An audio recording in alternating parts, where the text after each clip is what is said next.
Fala pessoal, tudo bem?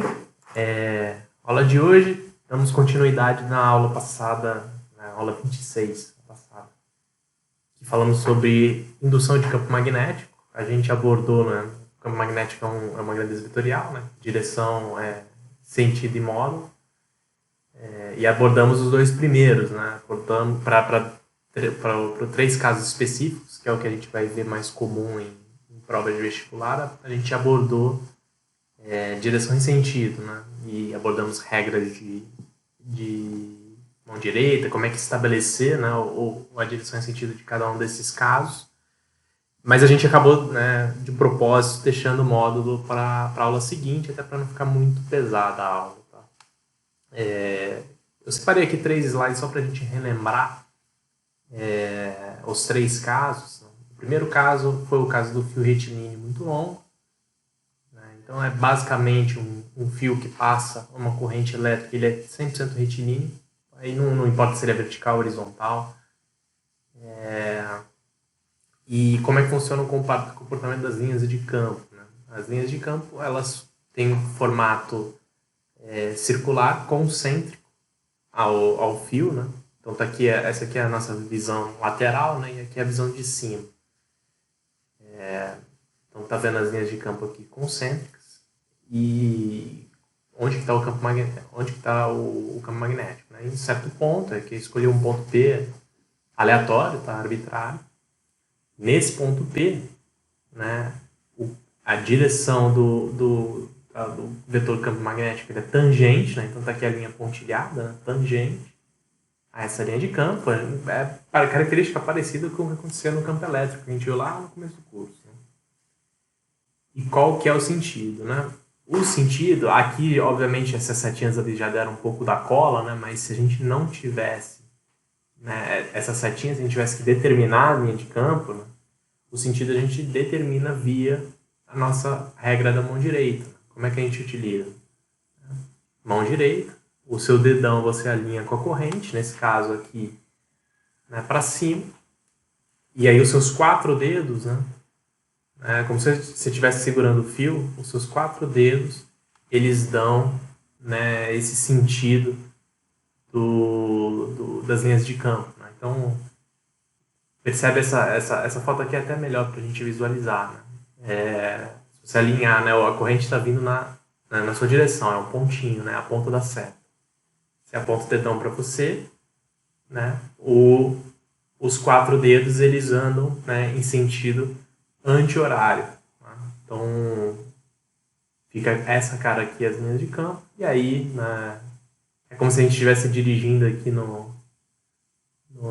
em cima desse círculo, né, e no ponto P a gente sai da pista. Né? Então, esse aqui é o sentido do campo magnético. Então, tá aqui. O segundo caso que a gente viu foi o caso da espira. Né? A espira nada mais é do que um fio em forma circular, né? E a corrente entra e sai mais ou menos pelo mesmo ponto. Então, dá uma volta, 360, ela volta para o mesmo lugar. E, normalmente, o campo magnético que a gente está olhando é o do centro dessa espira, o centro da circunferência. Como é que a gente determina? A gente pode fazer da mesma forma que a gente fez o do campo retilíneo muito longo. Né? Então, alinha o seu dedão a corrente, igual está nessa imagem aqui, tá? Alinha o seu dedão à corrente e os seus 4 dedos dão a direção. Então, nesse caso aqui é para dentro do plano de visão, né? Para dentro da espira. Então, tá aqui, ó, se você fizer em outro ponto, que é a outra mão aqui, ó, mesma coisa, tá vendo? Aqui deu para dentro da espira, aqui também tem que dar para dentro da espira. Então, isso é uma forma. Uma outra forma, né, é você já, né, tá vendo aqui que a nossa corrente na espira anda no sentido horário, tá? Então, é você alinhar os seus 4 dedos, tá? Já com a sua corrente. Então, alinha os 4 dedos da sua corrente e o dedão dá o campo magnético. Tá? Então, tá aqui.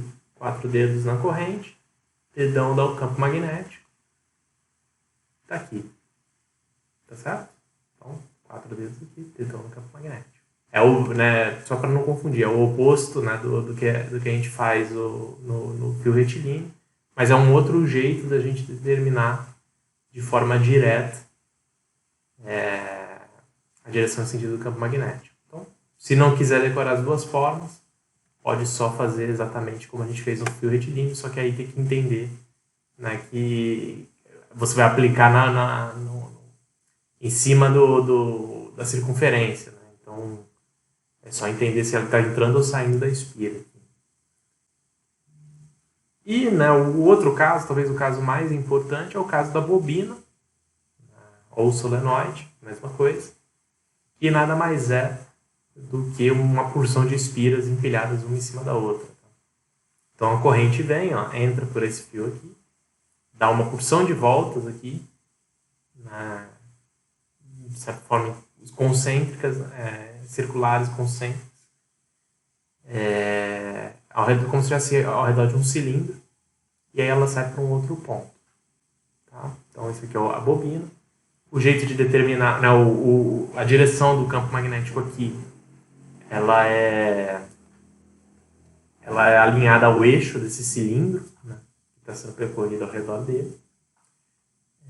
E aí o sentido é determinado por aquela segunda regra que a gente viu para a espira. Né? Você alinha os seus 4 dedos à corrente. Tá? Então, nesse caso, né, se vocês olharem a imagem, a gente teria que segurar por aqui. Né? Ela sobe e desce pela frente. Sobe por trás e desce pela frente. Então, alinha assim. E aí o sentido do campo magnético é dado pelo dedão. Então, tá aqui. Para a direita, nesse caso. Certo? Então, mas isso aqui é um resumo da nossa última aula, né? Direções e sentidos. Agora, para falar de módulo, né? Antes da gente falar de módulo, tem uma grandeza que é importante de comentar, porque ela vai estar presente em praticamente todas as fórmulas, tá? Que é permeabilidade magnética. Magnética, não, magnética. Essa aqui é uma constante, tá? E ela vai estar presente em todas as fórmulas, uma escalar. E a função, né, a função dela é relativizar o meio que a gente está inserido, né, o nosso sistema. Né? Então, o nosso sistema pode estar no vácuo, na água, ou em gel, como várias outras coisas. Né? Isso aqui ela é a constante que permite a gente fazer cálculos em diferentes meios. Tá? Então, é um jeito de colocar a variável meio dentro da nossa fórmula.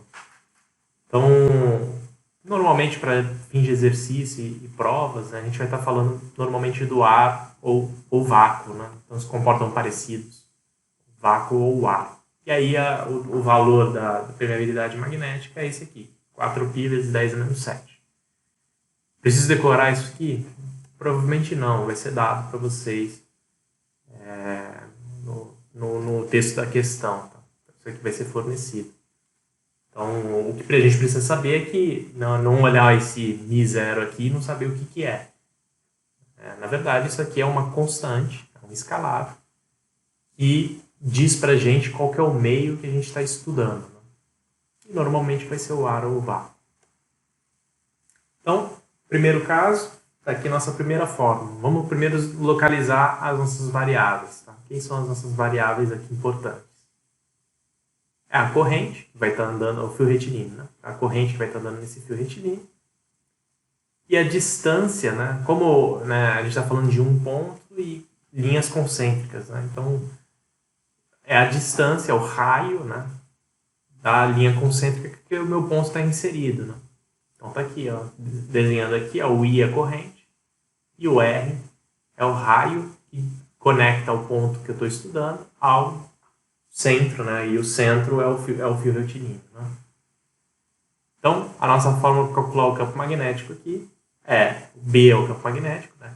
μ0, Mi é esse uzinho esquisito aqui, né? μ0 é no caso, é a permeabilidade magnética, vezes corrente dividido por 2πr, sendo R a distância, né, do ponto P ao fio no centro. Tá? Então, tá aqui nossa fórmula para o módulo do campo magnético gerado por um fio retilíneo muito longo. Caso da espira.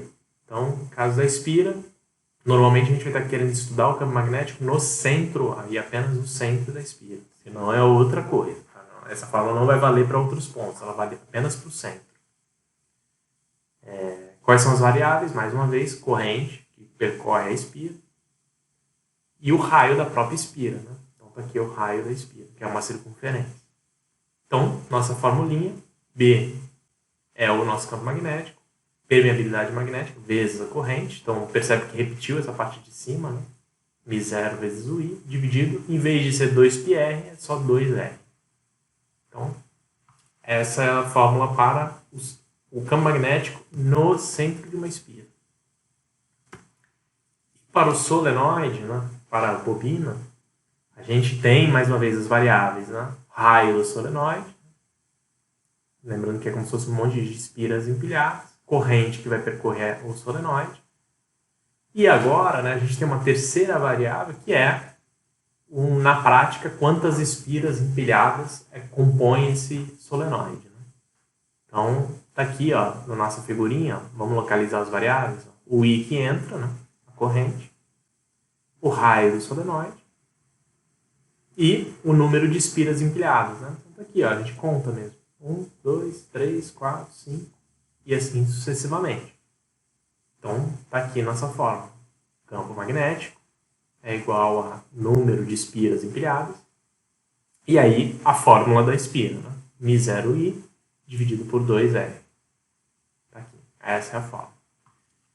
Normalmente, né, como o número de espiras empilhadas é muito grande, a gente não, né, o exercício normalmente ele não dá em termos de número de espiras empilhadas. Tá? Porque contar se fosse apenas 2, né, 3, mas às vezes tem 100, 50. Contar é difícil.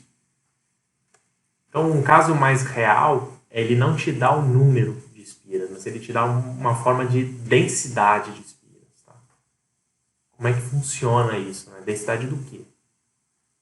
Densidade é um número de espiras em um certo comprimento. Tá?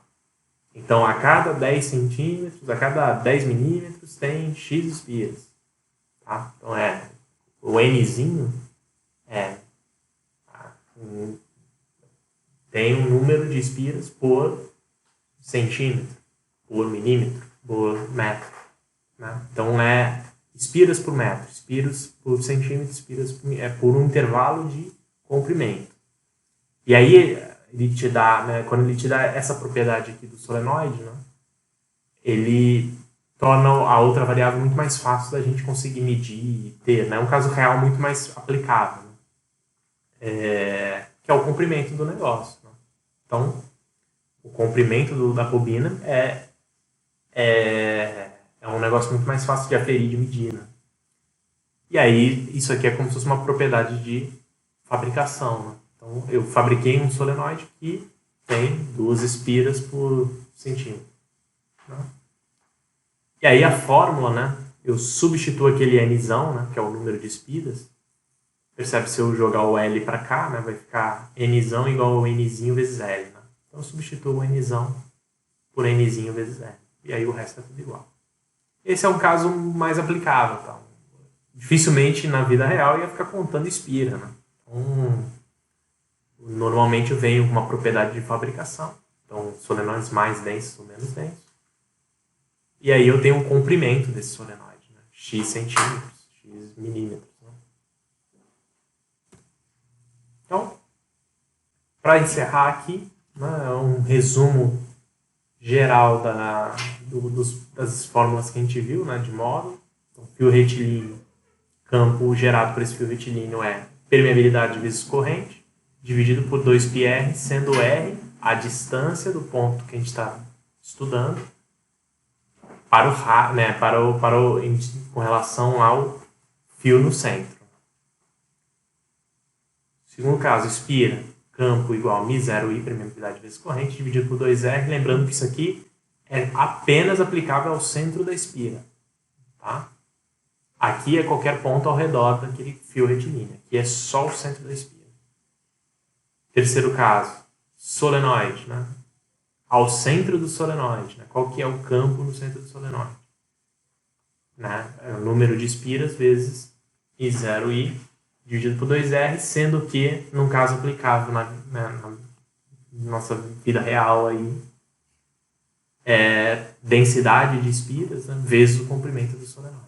E aqui está quem que é o nosso μ0, né, permeabilidade magnética. No vácuo, ele é 4π vezes 10 a menos 7.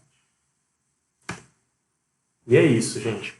Conteúdo de magnetismo a gente encerra por aqui. Então a gente falou basicamente de campo e força magnética.